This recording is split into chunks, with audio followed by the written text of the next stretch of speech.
back to Mini Man Shed. In this episode, it's just a continuation of kind of last one, showing you the modifications to gear linkage and whatever else that I choose to tag on to the end of it, in order to make a video that's not too long, so I don't bore you to tears. So let's just get on with it.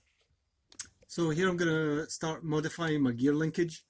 But first things first, before I do anything, the base plate on your gear linkage, rod change type gear linkage, it's got a plate on the bottom, which is all good, but inside here is a load of grease and everything, and I've noticed that on maybe not in the UK, but over here, if it's hot, this grease starts to melt and it starts to weep out the bottom of the plate. I don't know if the previous owners had this off, or I don't know if there was a sealant on here. As best as I know, there's no gasket for this, but what I'm going to do is take it off, clean it all off, add some grease on the inside, and then put some sealant around the outside just to keep the grease inside. I mean, it's not a big deal. It's not like an oil leak. It's going to put big patches in your driveway, but you know, while we're here, I might as well deal with it, you know. So yeah, I'll just first of all just take the gear stick off, set it to the side. We'll turn this upside down. We'll take these off.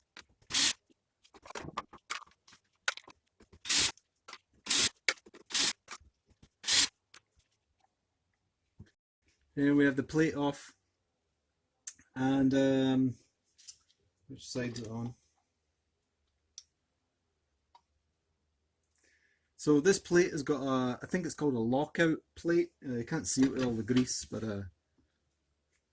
there's an actual plate on the plate itself. This is to it basically it means that you can't go too far over with your gear stick one way or the other. I can't remember, but anyway, it's important that this goes back on with this raised plate on the right side, which is on the left hand side of the car as you're sitting in the driver's seat. So you're looking down at your gear linkage. It's on the left hand side of the underneath of this. So you just have to remember that, because it can go on either way because it's symmetrical on both sides. So I'm just going to clean off all this grease. Use some solvent just to get it all off completely, and then put some sealant on it. And then we can grease the inside of this. We can put it back on. Okay.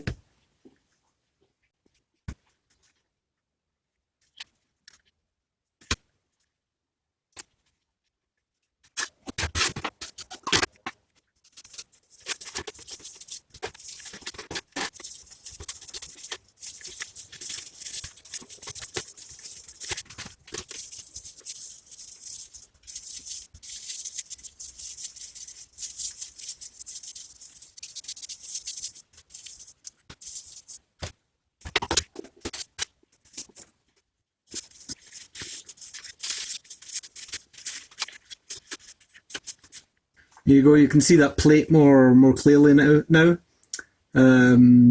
So that's ready for some sealant. I'm just going to clean up the mating surfaces here on the selector, and we'll get that stuck back on.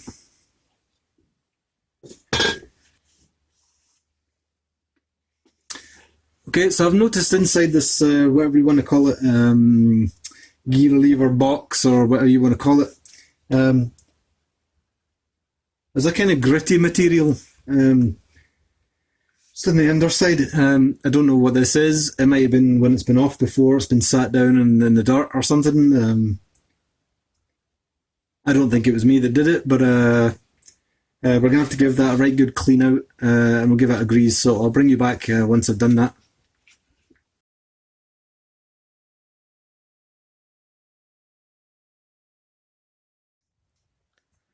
Look, I told you. Like, you need to go away. You're disturbing me. You're keeping me away from my work. Okay? What are you doing here, man? Huh? What are you doing? Huh?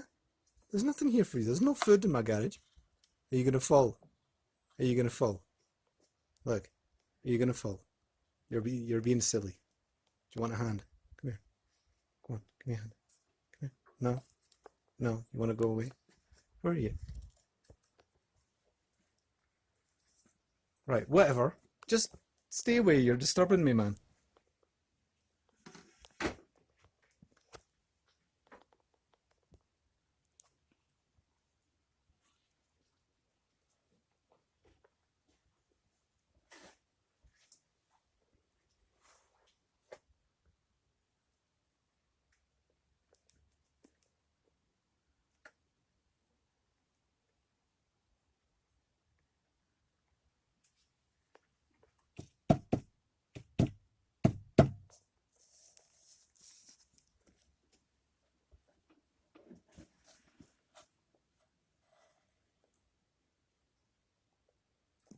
Say hello.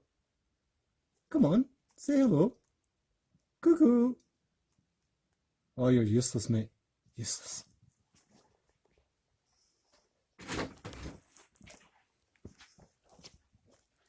Back to business. There's a bit of drama in the mini-man shed. We don't have mice in here. There's nothing to eat, but the lizards seem to like coming in here because it's nice and warm.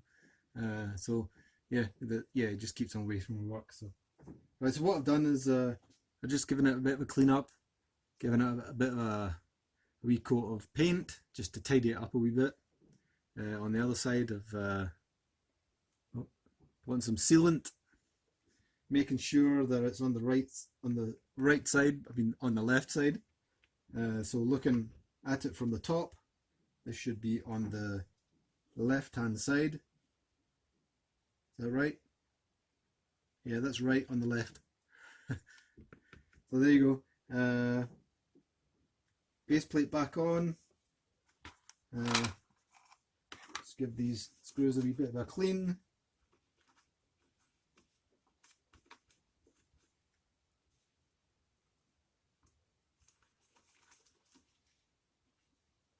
Right, let's get these back in here.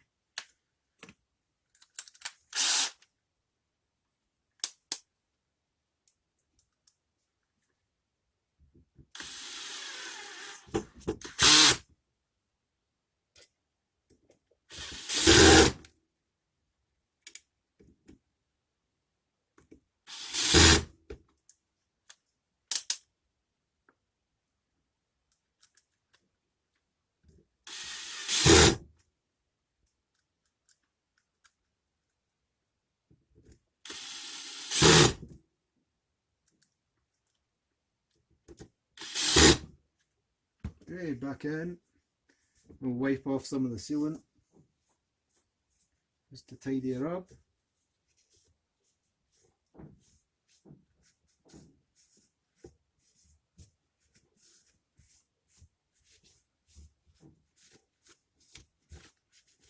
Right, that looks a good bit better.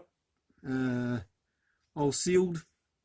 On to the next thing. So, the next thing is the gear stick, and I'll get you, just get the parts I'm going to fit.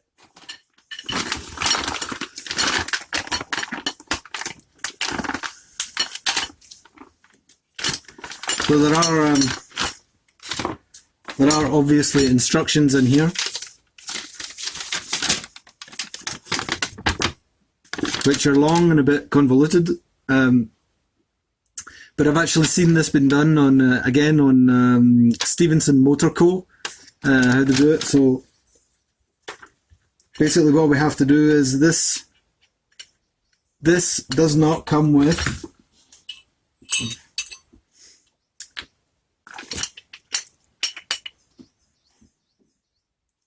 This quick shift does not come with this plastic bowl, plate, whatever you want to call it, or the spring. So what we have to do is we have to actually cut the old gear lever and we have to get this back off it. So I'm gonna have to do that. It's a bit of a shame, you know, for a few extra quid they could actually supply that with you for you. But anyway, let's get on with that, and yeah.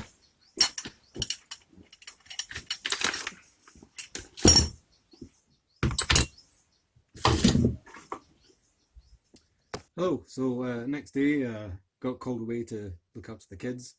One thing leads to another, and the day's finished. So yeah, but off camera, I chopped my gear stick, which is said is a bit of a shame, but hey, it is what it is. And got the little plastic cup and the spring, which we can use on our new gear stick.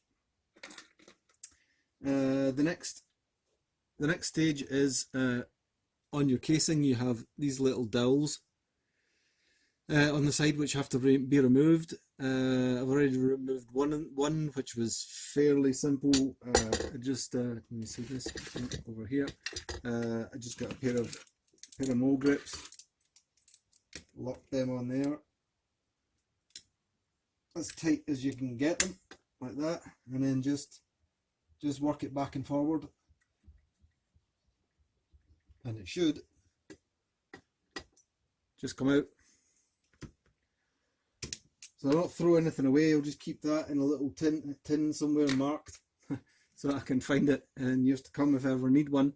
But that's because the new bell, or whatever you want to call it, for the top, it's got these screws which replace the dowels.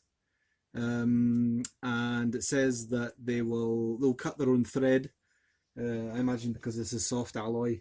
So that goes on there. You tighten that up. So we fit the bell on top, making sure the screws are fully out. Fit that on top. Fairly simple. You just screw them in until they start to bite on the hole. 8mm. 8mm. Do them up.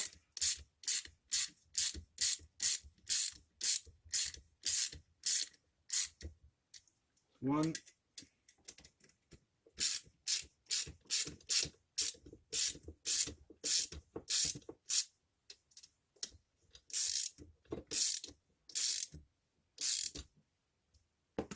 It's fairly solid.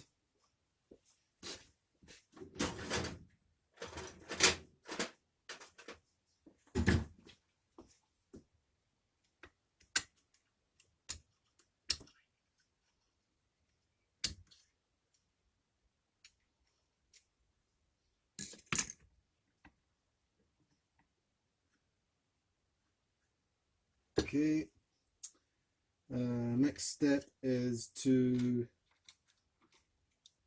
fit our spring.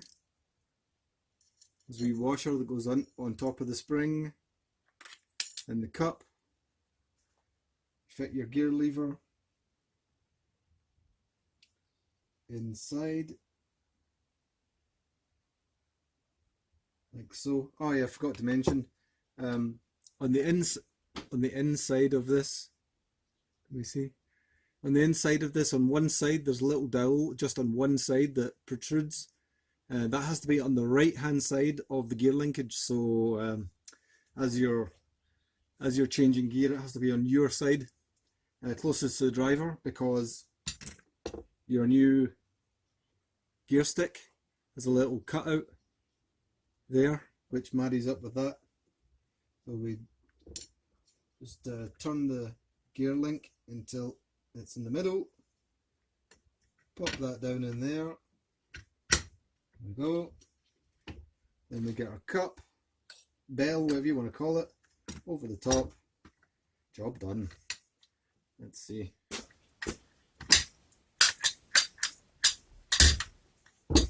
How does that feel? Well, it feels fairly tight, so it's a good job done. Okay, on to the next bit. So that's the quick shift out of the way. It feels pretty good. I'm sure it will feel better once it's in the car, and you can actually feel it on the gearbox. And now for the slick shift, which is this little bobbin here.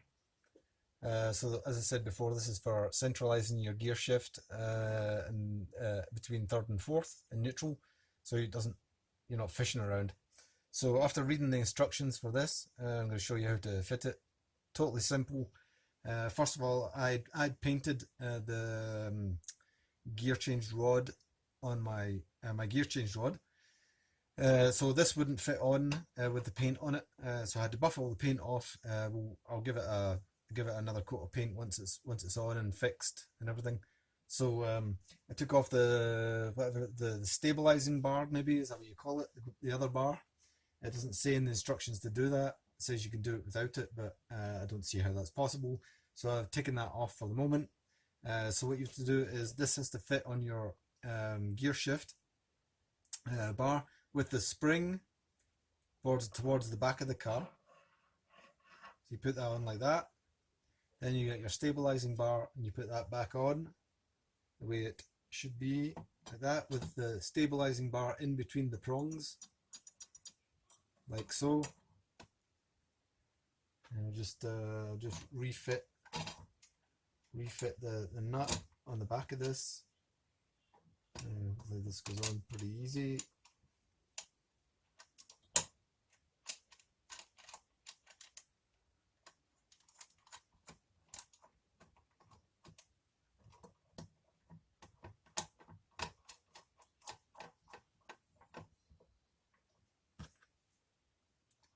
$19mm spanner. Just hold that there and tighten this up.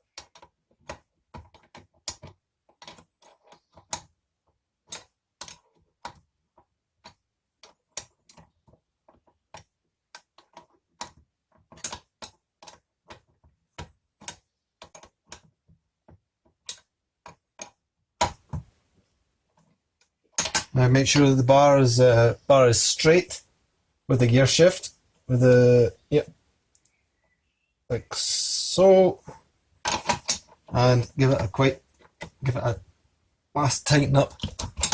Okay. Now it says to hold the gear shift in 4th gear. So that's over to the right and back. Hold that there. Then, is it in the right position? Make sure it doesn't move. Hold on. There we go. Get a little Allen key. There's a little grub screw on the slick shift itself. So without moving it, just tighten that up. Now give it a little nip. There we go. Right. So as you can see, you can still change this moves on. You see. This moves on the rod, and the prongs are either side of the stabilizing bar. But what happens is when you hold on, I think it's hard to demonstrate this with it when it's not connected to the car. But basically, what you do is when it pushes over into 1st gear, like that, you let it go, and it pings back between 3rd and 4th. Now, obviously, this will be be even more evident when it's in the car and it's all connected up. And I may have to adjust this just to get the position right. But I can do that from underneath the car, and once it's all set up properly, I'll just give this a wee coat of paint with a paintbrush just to stop it corroding. So that's ready to go back in the car once the engine's in.